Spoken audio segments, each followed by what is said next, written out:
गुणातीतो अक्षरं ब्रह्म भगवान् पुरुषोत्तमः जनो जानम निदं सत्यम मुच्यते भवबन्धनात्।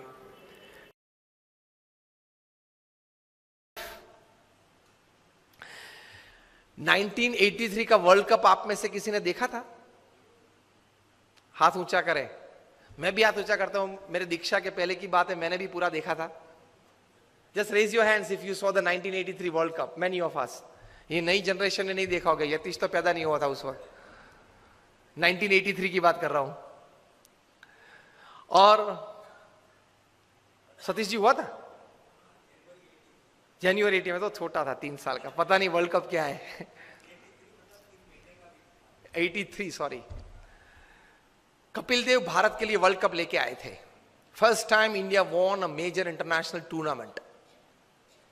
बड़ी खुशी थी पूरे देश में। हम लोग, I was in standard 9th at that time.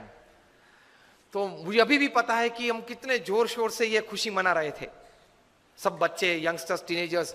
Cricket was a fever in India, and actually it became a more fever in India after Kapil Dev won the World Cup for India. अभी भी वो दृश्य याद है। Lord's की gallery में कपिल देव लेके खड़े थे।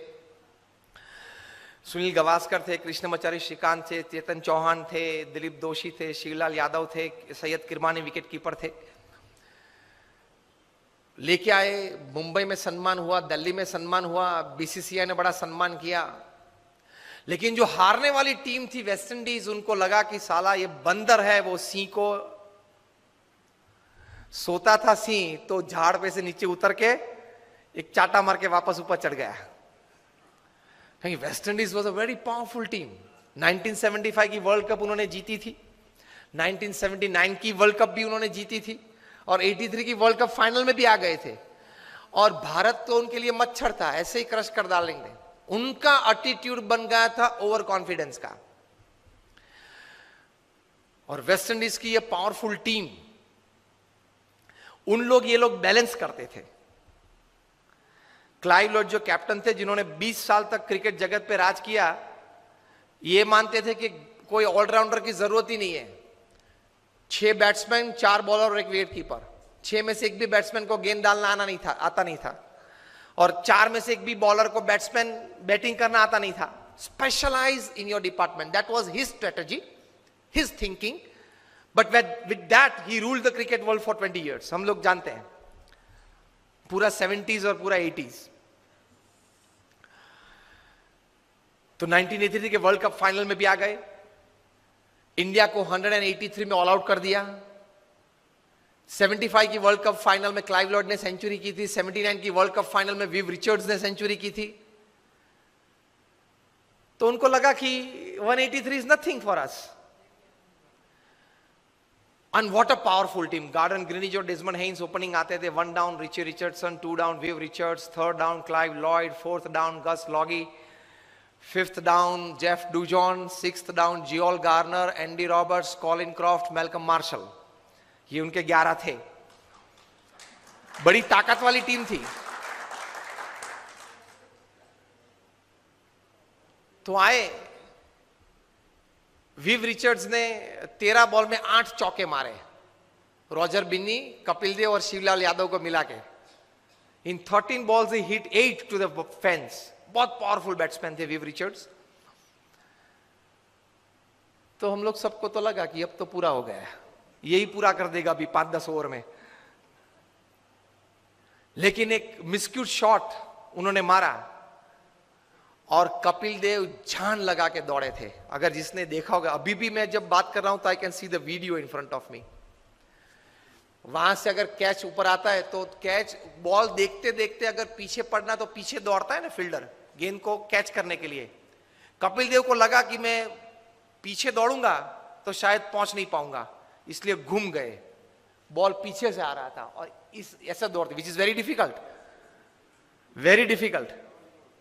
कभी ट्राई करना, स्पोर्ट्स के इवेंट्स करते हो ना, कभी एक बार ट्राई करना ऐसा। गेंद को उछाल दिया और गेंद पीछे से आ रही है, जिसको कैच करना है। अब और पीछे देखते देखते आप इस तरफ दौड़ते हो, क्योंकि उल्टा दौड़ना आपको लगेगा कि शायद पहुंच नहीं पाऊंगा। And Kapil Dev's hands were called bucket after this catch, कि उनके 2 हाथ है ना, वो बकेट है, इतनी बड़ी जो पानी भरने की बकेट है ना।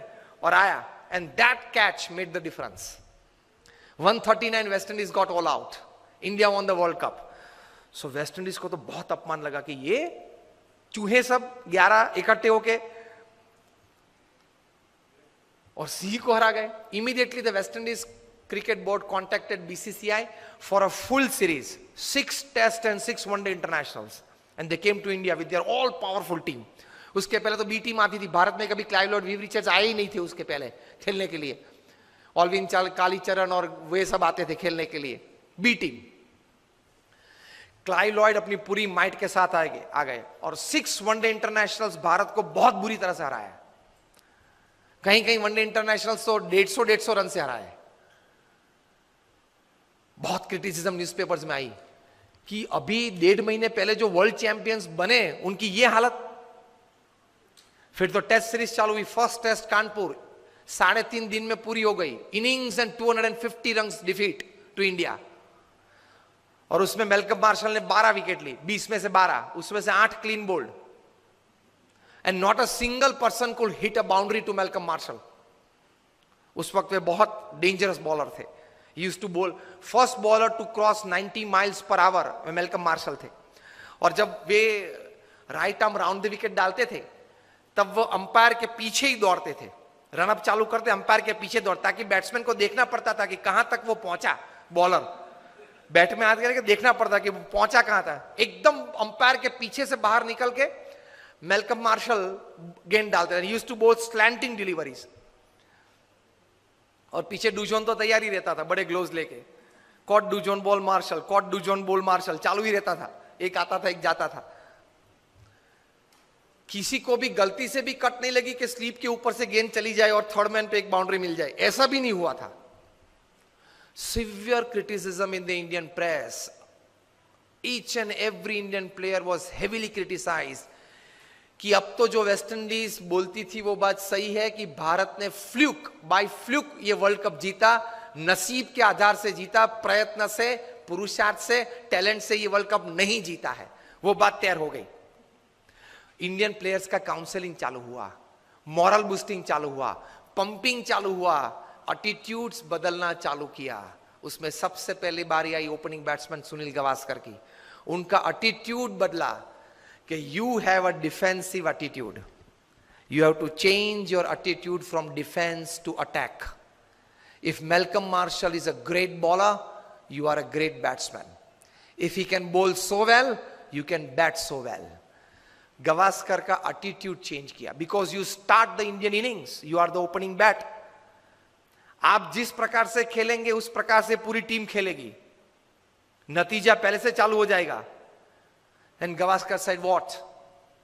He was counseled, change your attitude from defense to attack. Gavaskar defensive batsman थे. वे टेस्ट बैट्समैन थे, वनडे इंटरनेशनल के नहीं थे. सचिन तेंदुलकर टेस्ट और इंटरनेशनल दोनों के थे, 2020 के नहीं थे. क्रिस गेल है वो 2020 और इंटरनेशनल के है, टेस्ट के नहीं है. अलग अलग रहता है. सुनील गावस्कर को बताया गया कि change your attitude, you will get success. और आप जो बैट डिफेंस करते हो वो जरा stroke, create a stroke on every ball. Marshall is a master bowler, you are a master batsman. The little master उनके लिए पहले नाम था. The moment Gavaskar changed his attitude, his batting changed, results changed, overall outcome changed. और 6 में से हम लोग 3 टेस्ट मैच तो फिर भी हारे, लेकिन 3 टेस्ट मैच बचा सके. वो गावस्कर का एटीट्यूड अटैकिंग हुआ इसलिए. दूसरी टेस्ट थी फिरोज शाह कोटला पे दिल्ली में. West Indies won the toss and send India into bat.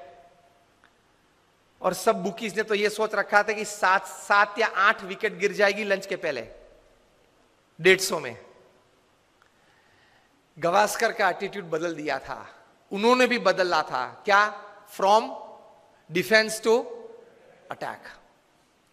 वो तो डिफेंसिव बैट्समैन 1975 की एक वर्ल्ड कप में उस वक्त वनडे इंटरनेशनल 60 ओवर्स की थी, तो पूरी 60 ओवर खेले थे. पहला बॉल खेले थे और 60वीं ओवर का छठा गेंद खेले थे. And he was 36 not out.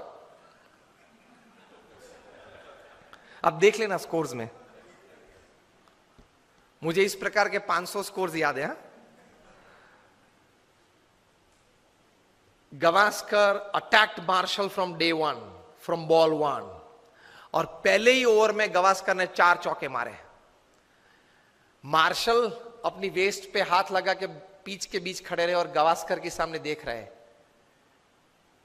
Years later, Marshall would write in his autobiography that from Firoz Shah Kotla's innings, I could see a change in Gavaskar's attitude. And that change in attitude brought out the attacking nature in his batting, and that changed the overall result, outcome of the series. और गवास्कर ने lunch के पहले century बनाई, 107 not out,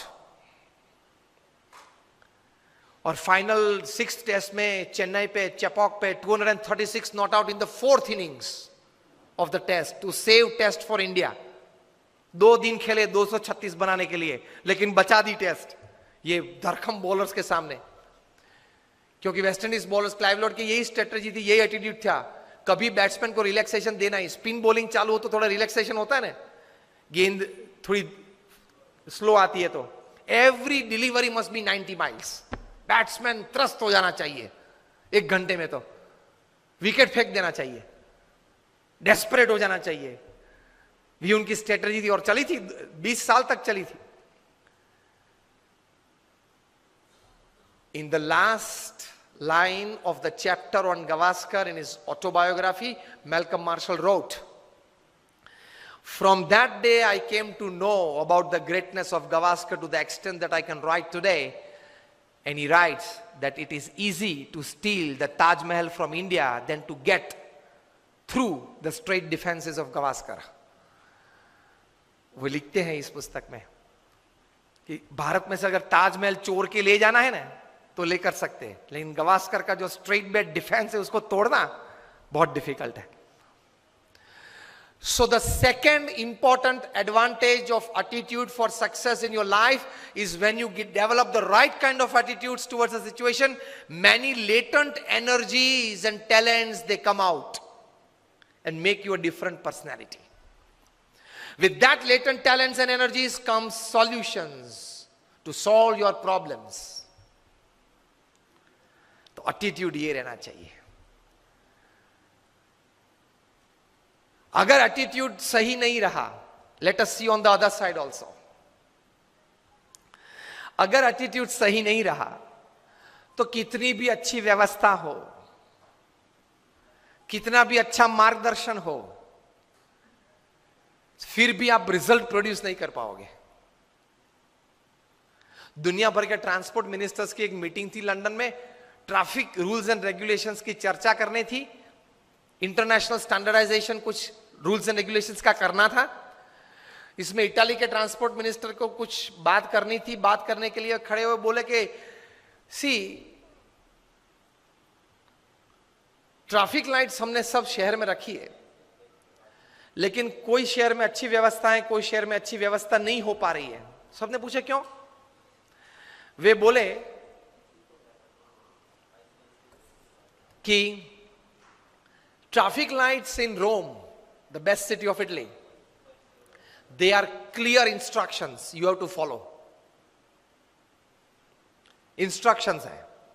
Traffic lights in Rome are instructions you have to follow. Traffic lights in Naples, जो B grade city है, are suggestions. आपको follow करना है नहीं करना है वो आपके हिसाब से आप चलना है। ये लोगों के एटीट्यूड्स के बारे में बात करते हैं। In Naples, the B grade city of Italy, people look at traffic lights as suggestions, not instructions. रोम में इंस्ट्रक्शंस देखते हैं तो फॉलो करते हैं, नेपल्स में सजेशंस देखते हैं। और जो हमारा माफिया टाउन है सिसिली, वहां people look at traffic lights like a Christmas decoration. लाल पीली अच्छी होती है, मजा आता है देखने में। व्यवस्था तो सब जगह पे थी। रोम में इंस्ट्रक्शंस देखते थे तो अच्छी व्यवस्था थी, नेपल्स में सजेशंस देखते थे तो चलता रहता था, और सिसिली में उसी क्रिसमस लाइट को दिवाली या क्रिसमस का डेकोरेशन देखते थे कि लाल पीली अच्छी होती है, मजा आता है देखने में, तो कोई व्यवस्था नहीं थी। हाँ, वो आगे बात आएगी अभी।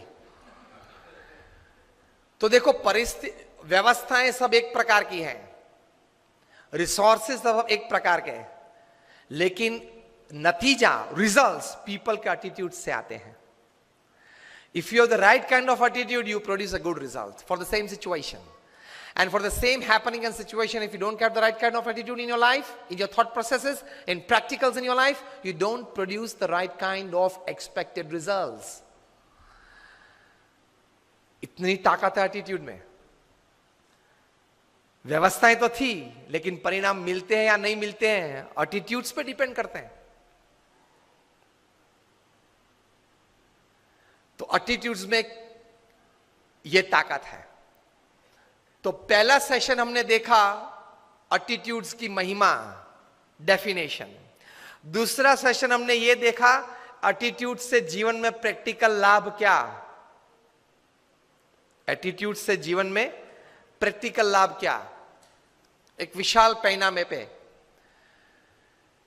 और एटीट्यूड सही नहीं रखा तो एडवांटेज नहीं मिल सकते, वो बात की।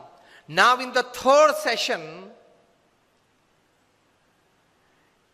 कार्य में, संबंधों में और व्यक्तिगत जीवन की उन्नति में एटीट्यूड्स किस प्रकार के लाभ हमें करवा सकते हैं। When it comes to work, we all work 8, 10, 12 hours a day, जो भी प्रोफेशन में हम काम करते हैं, लेकिन काम करते वक्त हमें किस प्रकार के एटीट्यूड्स मन में रखने चाहिए। मैं अपने गुरु प्रमुख स्वामी महाराज की बात यहां करना चाहूंगा। उन्होंने अपने जीवन में बहुत काम किया, जो आप सबने उंगली ऊंची की थी जब मैंने पूछा था कि अक्षरधाम आप गए कि नहीं। वे अक्षरधाम के सर्जक, और BAPS संस्था जब बहुत छोटी थी, उसमें से एक विश्व फलक पर रख दी, यूनाइटेड नेशंस में एक परमानेंट स्टेटस दिला दिया इस संस्था को, वो हमारे गुरु प्रमुख स्वामी महाराज ने किया। 1950 में उनके गुरु ने उनको इस संस्था के प्रमुख बनाए थे। 2016 में वे धाम में पधारे, तब तक 65 साल वे इस संस्था के प्रमुख रहे, विथ ऑल एग्जीक्यूटिव पावर्स। दुनिया में आप मुझे एक संस्था बताइए जिनके प्रमुख 65 साल से एक ही हो और सब सभ्य, सब अनुयायी बहुत खुश हो उनसे, चाहते हैं सब कि वे ही हमारे प्रमुख रहे और कहीं सालों तक। ऐसी कोई संस्था या प्रमुख होंगे? देखो, आप सब ना कह रहे हैं। He became the guru of this organization in 1971. So for another 45 years, he remained the spiritual head of BAPS. So 65 years as president, and उनमें से ही 45 years as spiritual head. So for 45 years, he was the whole and soul of this organization. कार्य क्या किया उन्होंने? हम बैठे थे ऊपर, मैंने बात की थी। 1300 से भी ज्यादा मंदिर बनाए, छोटे मोटे। 150 से ज्यादा हॉस्पिटल्स, स्कूल्स, हॉस्टल्स और कॉलेजेस बनाई।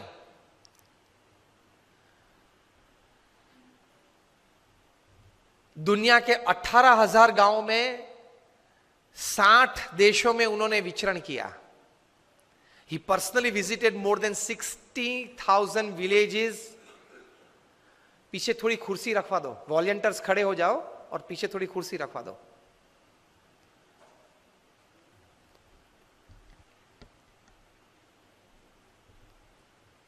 ઉભો થા તો પાછળ ખુરશી રાખ અને તું પાછળ ઉભો રે, બધા આવે ને વ્યવસ્થિત બેસાડ, બેસી ના જશો સભામાં।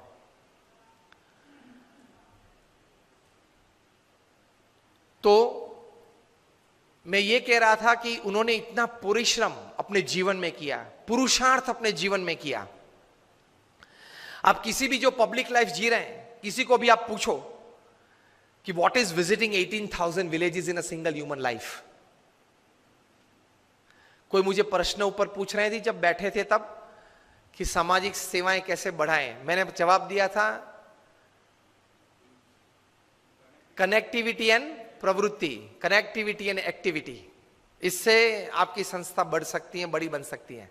मोर connectivity, that is the right word that you have used here, and more activities, that is more involvement of people. तो he met more than 20 million people during his lifetime. सुबह, दोपहर और शाम को 200 लोगों को व्यक्तिगत मिलते थे, उनके प्रश्न वे सुनते थे और प्रश्न सुनने के बाद वे उनका उत्तर देते थे, उनको संतोष देते थे. For 50 years in his lifetime, he met 600 people personally every day. He read and answered more than 7 lakh letters during his lifetime. 7 lakh letters at an unbelievable average of 70 incoming letters, mails and faxes per day, and he used to answer it. इनमें से अगर एक भी काम हमें करना हो ना तो भी जिंदगी पूरी हो जाती है, तो भी पूरा नहीं होता. इसमें से कोई भी एक आइटम ले लो, आप चूज कर लो.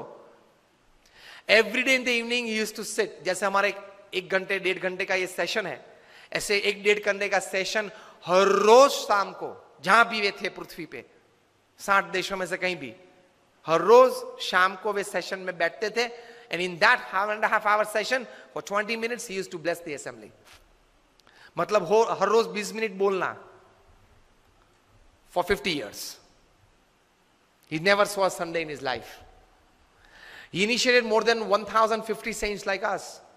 उसमें से 750 से ज्यादा ग्रेजुएट्स है, post graduates, chartered accountants, doctors and engineers हैं. उसमें से 150 born American and British citizens हैं.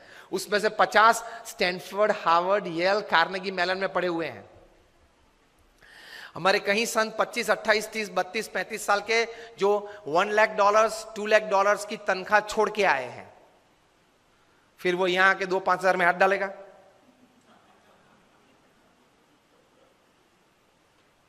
वो अमेरिका की सिटीजनशिप छोड़ के इधर आया है. प्रमुख स्वामी was successful in creating a volunteer force of 55,000. इतना हार्ड वर्क किया. जब उनकी उम्र थी 70, 75, 78, 80, we have seen Pramukh Swami at 11 p.m. at night, at 12 midnight, going into the deep Adivasi backward belts from hut to hut and village to village to give them moral upliftment in life. व्यसन मुक्ति के लिए और नैतिकता के लिए वे पुरुषार्थ अपने जीवन में उन्होंने किया. What a hard work, unbelievable hard work. उनके जीवन में से वर्क के अनुसंधान में थोड़े एटीट्यूड्स सीखने लायक हैं. हम लोग क्या मानते, बस पुरुषार्थ करें, कर्म करें. कर्म के सिद्धांत को हम मानते हैं, कर्म करते जाओ, अच्छे कर्म करते जाओ. लेकिन करते करते, वर्क करते करते किस प्रकार के एटीट्यूड्स रखने हैं ताकि बहुत अच्छा परिणाम मिले. तो प्रमुख स्वामी के जीवन में वर्क रिलेटेड एटीट्यूड में सक्सेस के लिए पहला एटीट्यूड था, वे कहा करते थे, उनके ही शब्द में आपको कहूं, वे बोलते थे कि अगर हमको ये विचार आया कि ये काम मैं 2 सेकंड के बाद करूंगा तो वो लेजीनेस एंड प्रोक्रेस्टिनेशन है. और हम तो काम में किस प्रकार के एटीट्यूड से चलते हैं, आज करना है वो कल, और कल करना है वो परसों. इतनी जल्दी भी क्या है, अब जीना है बरसों.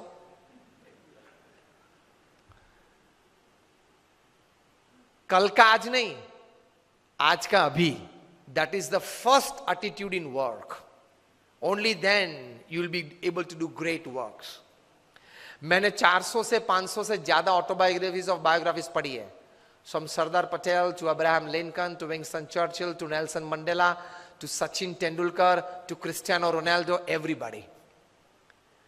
उनके जीवन में से ये बड़ा एटीट्यूड में आपको कार्य संबंधी बात कर रहा हूं कि ये लोग ये मानते थे कि कल जो करना है वो आज होना चाहिए और आज जो करना है वो अभी होना चाहिए.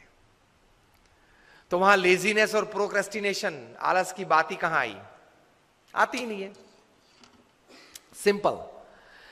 दूसरी बात, क्योंकि प्रमुख स्वामी महाराज को हमने ये देखा है, कोयम्बतूर के रेलवे स्टेशन पे रात को 12 बजे ट्रेन 15-20 मिनट लेट थी, प्रमुख स्वामी महाराज ने कहा पत्र निकालो, हम पत्र लिख लेते हैं। 2-3 पत्र के उत्तर वहां लिख लिए रेलवे स्टेशन पे 70s में। मुंबई में डेंटिस्ट की अपॉइंटमेंट थी, वहां गए, अपॉइंटमेंट ठीक तरह से तैयार की गई थी ताकि उनको बैठना ना पड़े वेटिंग में। फिर भी अगले वाला जो पेशेंट था उसमें कुछ ज्यादा टाइम देना पड़ा डेंटिस्ट को, तो प्रमुख स्वामी तो वहां पहुंच गए जो समय था। डेंटिस्ट ने कहा स्वामी जी 2 मिनट। स्वामी ने बोला be comfortable, treat that patient properly, I am sitting. कि स्वामी जी सिर्फ 2 मिनट। डेंटिस्ट अंदर गए, प्रमुख स्वामी ने अटेंडेंट सेक्रेटरी को बताया कि पत्र निकालो, पढ़ लेते हैं। तो स्वामी अभी 2 मिनट में अंदर ही जाना है। स्वामी के 2 मिनट में पढ़ लेंगे, और एक्चुअली 1.5 मिनट में अंदर जाना ही हुआ। 1.5 मिनट में उन्होंने 2 पत्र पढ़ लिए और खड़े होते होते दोनों पत्र के उत्तर अपने सेक्रेटरी को बता दिए कि ये लिख देना, मैं साइन कर दूंगा। 2 पत्र पूरे कर दिए डेंटिस्ट के अपॉइंटमेंट में, वेटिंग में। और अगर हम उस वक्त बैठे होते तो इतना ही होता है। वेटिंग में बैठे हैं तो दिस इज द पोस्चर। कौन आता है, कौन जाता है, कौन खड़ा है, किसने क्या कपड़े पहने, यही चलता है वेटिंग में। Such great personalities, they use the milliseconds of time, and we don't use hours and days of time. So for attitude towards work, use of time. ये काम मैं 2 सेकंड के बाद करूं, ये विचार आए तो भी वो लेजीनेस है, प्रोक्रेस्टिनेशन है। ये पहला एटीट्यूड। दूसरा एटीट्यूड प्रमुख स्वामी महाराज के जीवन में से और इतने बड़े महान हस्तियों के जीवन में से, कि दिन में करीबन कम से कम 2-5 क्रिया प्रक्रिया तो होनी चाहिए जो उसी वक्त उसी समय 50 साल तक चलनी चाहिए। वी अंडरस्टैंड, पूरा दिन तो हम अपने हिसाब के मुताबिक नहीं चला सकते, लेकिन 2-3 क्रिया आप तैयार कर लो। वो दिन 2-3 क्रिया उसी समय हर दिन होनी चाहिए। तो because of that 2-3 small acts और work that you do regularly at the same time every day for years, that will decide the schedule of your day, keep you on time for every other schedule of the day. इसमें इतनी ताकत है। प्रमुख स्वामी महाराज 40 साल तक सुबह 6:40 को walking में आए। 6:40 he is out of his door for walk. 40 years, इतनी बड़ी जिम्मेदारी थी। मैं दावे के साथ कह सकता हूं कि हम लोग जितने यहां बैठे हैं, हम सबका जीवन का पूरा कार्य इकट्ठा कर ले तो भी प्रमुख स्वामी महाराज का एक 1% में भी नहीं आता। आपने एक हरियाणा भवन बनाया, कितनी तकलीफ पड़ी होगी, मैं समझ सकता हूं। ऐसे 1300, 1300 और 150 से ज्यादा हॉस्पिटल्स, कॉलेजेस अलग। And he has given his personal time to 20 million people. 2 crore लोगों को पर्सनल टाइम दिया है। 6:40 को वॉकिंग, हम लोग उनके वॉकिंग के दर्शन के लिए बैठते तो 6:35 होती थी, हम लोग को पता चलता था कि अभी तो 5 मिनट बाकी है, नहीं आए होंगे वॉकिंग में। At 7:30 he used to sit on the stage, come on the stage for his morning puja. For 40 years at 7:30 sharp he would come on the dais. These are great personalities. Attitudes towards work, of keeping time at least in 2 or 3 acts of your life of the day. तो बाकी की schedule दिन की उसमें से set और stable हो जाएंगे, सेट और स्टेबल हो जाते हैं। तो उनके जीवन में ये था। फिर व्यक्तिगत जीवन में एक एटीट्यूड था। बहुत बार वे ये बात करते थे, और मैंने बोला ना कि ऐसी बड़ी बायोग्राफीज में भी आपको मिलेगा। ही यूज्ड टू से, जीवन में अगर कम खाएंगे तो शरीर अच्छा रहेगा, और गम खाएंगे तो मन अच्छा रहेगा। प्रमुख स्वामी महाराज के जितने सम्मान हुए ना, बड़ी अमेरिका में 40 से ज्यादा की टू द सिटीज उनको मिली है। ब्रिटेन पार्लियामेंट में स्टैंडिंग ओवेशन के साथ उनका सम्मान हुआ था। कनाडा की पार्लियामेंट में 550 एमपीज ने स्टैंडिंग ओवेशन के साथ उनका सम्मान किया था। व्हाइट हाउस पे एक इंडियन फ्लैग और अमेरिकन फ्लैग लगाया गया था 24 घंटे के लिए। और रोनाल्ड रेगन जब प्रेसिडेंट थे, उनके रिप्रेजेंटेटिव आके प्रमुख स्वामी महाराज को बड़े ऐसे सभागृह में हजारों लोगों के बीच ये सम्मान किया था, वो दोनों फ्लैग देके कि this two were specially hosted on the White House for you. Kenya parliament में स्टैंडिंग ओवेशन के साथ सम्मान। इतने बड़े सम्मान के साथ उनके बहुत बुरे अपमान भी हमने देखे हैं।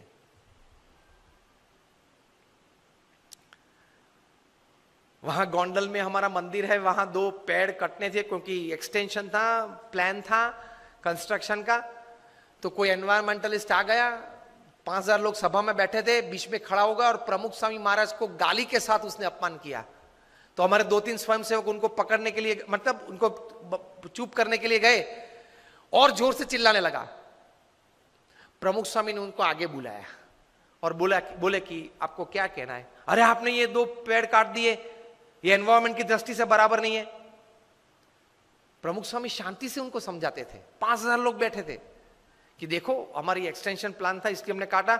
वैसे नर्मदा के किनारे गुजरात में हमने 1 लाख से ज्यादा वृक्ष वहां तैयार किए हैं। अक्षरधाम गांधीनगर में 25,000 से ज्यादा है। वो कुछ सुनने के लिए तैयार नहीं था। 2 बार बोल गया, फिर वहां से चल निकला। प्रमुख स्वामी ने 2 वॉलंटियर्स को कहा कि उनके साथ रहना और जब तक वो बाहर जाए तब तक उनके साथ रहना, क्योंकि वे जानते थे कि शायद उसको मार भी दे। प्रमुख स्वामी ने दोनों वॉलंटियर्स को कहा कि उनको किचन में ले जाओ और भोजन करवा के बाद आप दरवाजे तक उनके साथ जाना। तो ऐसी अपमानित परिस्थिति में भी हमने उनको स्थिर देखा है। तो वो जो बोलते थे वो सही था। अगर गम खाएंगे मतलब बड़ा मन रखेंगे। किसी ने कुछ बोल दिया तो उस वक्त वो शब्द पे ज्यादा मेरा अपमान कर दिया, ये गलत बोल दिया, ये बोलना नहीं था, इस प्रकार की सोच नहीं रखेंगे। बोल दिया, अनजाने में बोल दिया, in an ignorant state of mind he said, so what. So he could digest. और हमारा मन तो कितना निर्बल है। कोई रिसेप्शन में या प्रसंग में जाके फिर वापस घर आते तो चर्चा क्या होती है देख लेना। वो आया था, वो नहीं आया था, वो लेट आया था, वो खाने के वक्त आया था, उसने मेरे सामने देखा लेकिन स्माइल नहीं किया, मुझे उससे मिलने की इच्छा थी लेकिन उसके चेहरे पे एटीट्यूड अच्छा नहीं था, उसने ये पहना था नहीं पहना था। 2 घंटे तक फंक्शन के बाद घर में यही चर्चा होती है सबके घर में। यस और नो? वे आए थे, वे नहीं आए थे, उसके लिए आप फंक्शन में गए थे। Half of the time we don't know what we are doing. 50% जीवन तो यूं ही पानी में चला जाता है, हमको कॉन्शियस स्टेट में पता ही नहीं है कि हम क्या कर रहे हैं। बारात निकलती है तो तीसरे मंजिले पे खड़े खड़े, सुबह में एक तो देरी से उठा है, 10 बज गए हैं तो भी ब्रश करते करते वहां थूक रहा है, स्वच्छ भारत प्रोजेक्ट बिगाड़ रहा है प्रधानमंत्री श्री का। और फिर अंदर आके बोलेगा बारात 20 मिनट तक देखी, दोनों जम नहीं रहे। तो दोनों को जमाने की जिम्मेदारी तेरी थी, और अगर नहीं जमा और कुछ हुआ तो एक की जिम्मेदारी तेरे पे आने वाली है। एटीट्यूड्स हमारे बहुत चीप हो गए हैं। तो मन जरा दृढ़ रखना। Accept and welcome wrong attitudes and insults in life. देख तो लो, चेक तो कर लो आप इमोशनली कितने स्ट्रांग है। इमोशनली आप कितने स्ट्रांग है चेक कब होगा? जब आपका किसी ने अपमान किया, जब आप प्रतिष्ठित हो और पोजीशन पे हो, आप अथॉरिटी हो, फिर भी आपकी मनमानी के विरुद्ध कोई अगर ओपिनियन दे और वो भी मीटिंग में दे और मीटिंग में सब मेंबर्स उनको सपोर्ट करे, whether it is pre planned और spontaneous, that is also different story. उस वक्त आपकी अंदर की हालत कैसी बनती है वो आपके एटीट्यूड पे निर्भर होगा। If my opinion works, I am happy to work. If my opinion does not work, somebody else's opinion prevails, I am more happy to work. तो ही महान बन पाओगे। स्टीफन कॉवी ने यही बात लिखी है, the 7 habits of highly effective people पुस्तक लिखा जो सबसे प्रसिद्ध मैनेजमेंट बुक है। उसके बाद उन्होंने एक और अच्छी बुक लिखी है, द 8th हैबिट। उसका सब टाइटल है फ्रॉम इफेक्टिवनेस टू ग्रेटनेस, असरकारकता से महानता तरफ। उसमें यही बात लिखी है।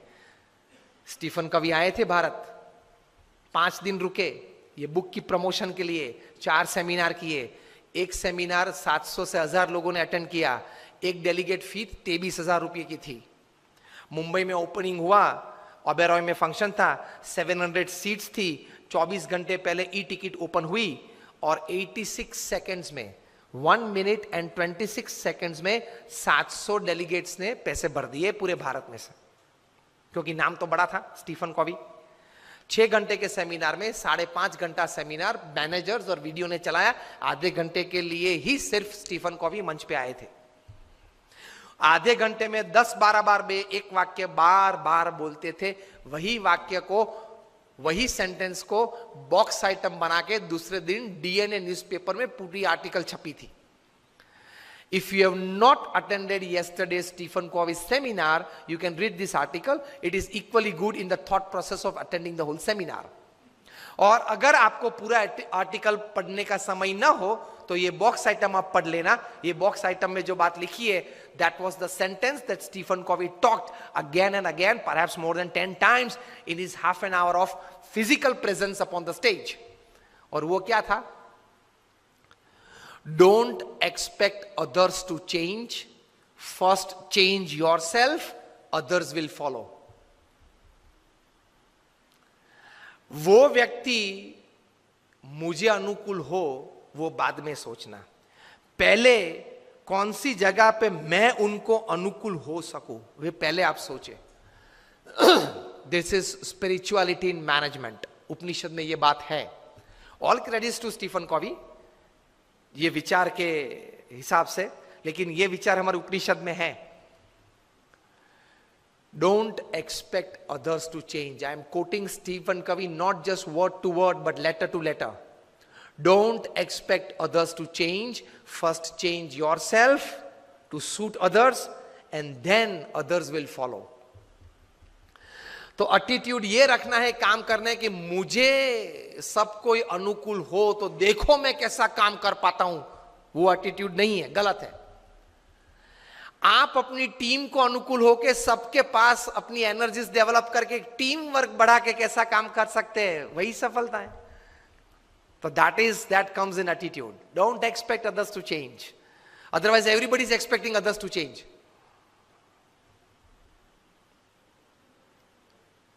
हमारे गुणातीयन स्वामी ने 200 साल पहले लिखा है क्या, कि अगर मैं जिस तरह से समझ रहा हूं ऐसा ही सब समझे तो बहुत अच्छा।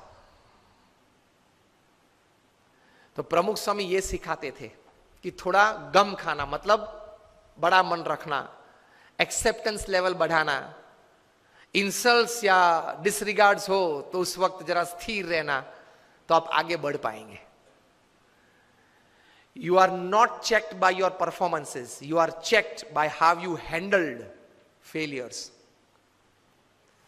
Fortune 500 के बारे में तो आपने सबने सुना है ना, Fortune 500 कंपनीज, उसमें से कहीं सीईओज को मैं मिला हूं। नेशनल इंटरनेशनल सेमिनार्स में हम मंच पे साथ में रहे हैं। अभी 2 साल पहले शिव खेरा और हम लोग साथ में थे, बहुत अच्छी बातचीत वार्तालाप हम मंच पे बैठे तब हुआ था।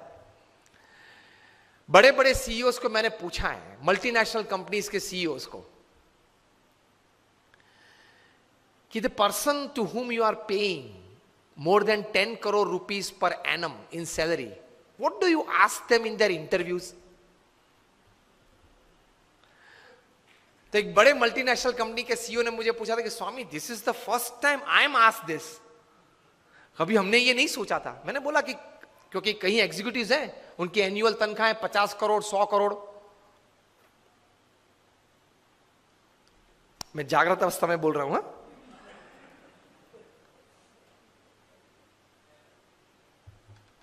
ये बहुत बड़ी सॉफ्टवेयर बनाने वाली कंपनी है,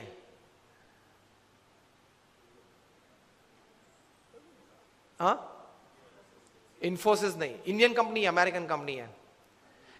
एलिसन उनका सीईओ है, एलिसन। ऑरेकल कंपनी है, आप नेट पे जाके ऑरेकल खोलना, एलिसन नाम डालना और उनकी तनख्वाह आप देखना। पिछले 5 साल की उनकी एवरेज तनख्वाह है $400 million per year. Silence. $400 million, $1 million मतलब 65 करोड़ गिन लो, चलो राउंड फिगर 70 करोड़ गिन लो। $1 million is, that is $10 lakh is 7 crore rupees. So 400 million is 2800 crore rupees per annum salary. अब देख लेना, मैं नाम देता हूं, Ellison, ELLISON, he is the CEO of Oracle. अब नाम देख लेना। अभी परसों ही आपने सुना होगा सुंदर पिचाई का, गूगल के CEO, पर डे की सैलरी 3.5 करोड़। परसों ही न्यूज थे, हाँ 2 दिन पहले न्यूज थे। In the print media it is today, electronic media में 2 दिन पहले आ गए थे ब्रेकिंग न्यूज में। लास्ट ईयर फाइनेंशियल ईयर की पूरी सैलरी उनकी 1285 करोड़ थी, टू बी एग्जैक्ट 1285.5 करोड़, मतलब रोज की तनख्वाह 3.5 करोड़ की। सुंदर पिचाई, गूगल के CEO, अब देख लेना। मैंने इनको पूछा, इनकी MNC की टर्नओवर थी 2.5 लाख करोड़ की। हम दिल्ली में एक फंक्शन में साथ में थे, मंच पे बैठे थे, मैंने उनको पूछा कि दोज एग्जीक्यूटिव्स हुम यू पे मोर देन 10 करोड़ और 25 करोड़, उनको इंटरव्यू में आप पूछते क्या हो? क्योंकि उनके पास डिग्रीज तो एक्स्ट्रा ऑर्डिनरी है, he is a double MBA from LSE और हार्वर्ड, एकेडमिक्स तो पूछना नहीं है। इतनी बड़ी तनख्वाह देते हो तो वो 10-15 साल का अनुभव तो है उसको। 10-15 साल में उसने 50,000 करोड़ 1 लाख करोड़ मैनेज किए हैं, हर साल टर्नओवर किया है, ऐसी कंपनीज में ही बड़ी बड़ी पोजीशंस में वे रहे हैं। तो उनको नेटवर्किंग में पूछना नहीं है, एडमिनिस्ट्रेशन में पूछना नहीं है, HR में पूछना नहीं है, मैनेजमेंट में पूछना नहीं है, ग्रोथ के बारे में आपकी क्या सोच है वो पूछना नहीं है। आप पूछते क्या हो उनको इंटरव्यू में? उन्होंने मुझे एक बहुत अच्छी बात बताई कि स्वामी जी, इन कक्षा के लोगों को जिनको हम ये प्रकार की तनख्वाह देते हैं, उनको इंटरव्यू में एक ही प्रश्न पूछते। I was like very surprised. मैंने बोला एक ही प्रश्न पूछते हो? कहाँ? और उनका उत्तर वे 20-25 मिनट तक देते हैं, तभी उत्तर पूरा बनता है।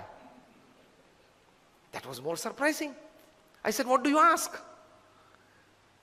ही सेड हम एक ही प्रश्न पूछते और ये पूछते हैं, describe a big failure in your life and how did you handle it?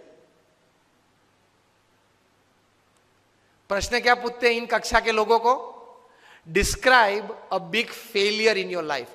आपके परफॉर्मेंस के बारे में हमें कुछ पूछना नहीं है कि मैं पहली कंपनी में था, वहां 200% सेल बढ़ा दिया, दूसरी कंपनी में था, वहां 500% ग्रोथ कर दिया, वो हमें नहीं सुनना है। वो था आप लोग सब जो यहां बैठे हो, जो इंटरव्यू वाले देने आए हो, जिनको हम ये तनख्वाह देने वाले, सबके पास ऐसी परफॉर्मेंस स्टोरीज है, ये कॉमन है, ये हमको नहीं पूछना है। पूछना क्या है? Describe a big failure of your life and how did you handle it. Simple. Performance से आपका कैलिबर का टेस्टिंग नहीं होता, वो तो किसी को भी चांस मिल जाता है, प्लेटफॉर्म मिल जाता है तो कूद लेता है। How did you handle failure? How did you handle a setback? How did you handle a fall in your life? That is important. क्योंकि अब रूटीन में जब हमारी अगर हमने आपको हायर कर लिया, रूटीन में हमारी कंपनी चलती होगी, तो आप तो अच्छा परफॉर्मेंस दिखाए नहीं वाले हो। लेकिन कंपनी में अगर बड़ी आफत आ गई तो आप क्या करोगे वो बताओ। बाकी तो आपकी जगह और कोई भी ये कंपनी चला लेगा। Isn't it a very important question? उसमें वो मल्टीनेशनल कंपनी के CEO ने मुझे बताया कि स्वामी, इसके उत्तर में उसको 20-25 मिनट हम देते हैं और उसमें भी हम ये जांच करते हैं कि किस प्रकार के विचार और प्रैक्टिसेस उसने अप्लाई किए, वो साइड में रखते हैं, किस प्रकार के एटीट्यूड्स उसने उस वक्त रखे, उस पे हम गौर रखते हैं। What we see in his answer is not what he thought during failure, not practicals what he applied to come out of that failure. What we see is what type of attitude he kept when he was a failure. when he met failure in his life. तो महान लोग ये परिस्थिति में इस प्रकार का attitude रखते हैं। तो इसमें ये बात आती है गम खाने की। ये बहुत बड़ा विचार जो प्रमुख स्वामी महाराज ने दिए, उसमें कई प्रकार के ऐसे अर्थ आ जाते हैं। That is the greatness of life. How do you handle failures? Failure handle में सिर्फ आपका एटीट्यूड, एक ही शस्त्र आपके पास रहता है। ऐसी परिस्थितियां जीवन में आएगी जब आपके मोबाइल नंबर में 400 फोन होंगे, किसको फोन करूं वो तकलीफ में आ जाएंगे आप।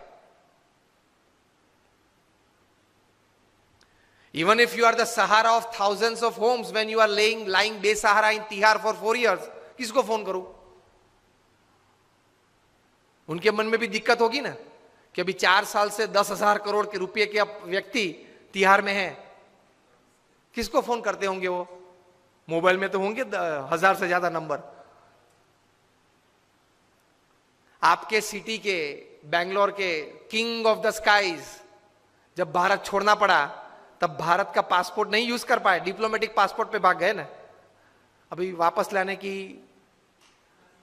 सब प्लानिंग चल रही है, आएंगे शायद, और अगर मुंह खोलेंगे बड़े बड़े तकलीफ में आने वाले हैं।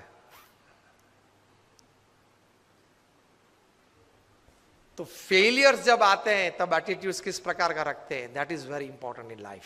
ब्लेम गेम चालू हो जाती है। तो ये व्यक्तिगत जीवन में है।